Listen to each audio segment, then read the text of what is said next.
අයට හොරෙන් ඔබේ දැසට ඉදී බලා මඟ යන එන අයට හොරෙන් ඔබේ දැසට ඉදී බලා කුපුලේ වැහි පිටුවක රස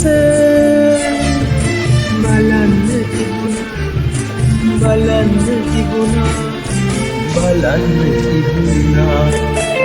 මන්දාරම්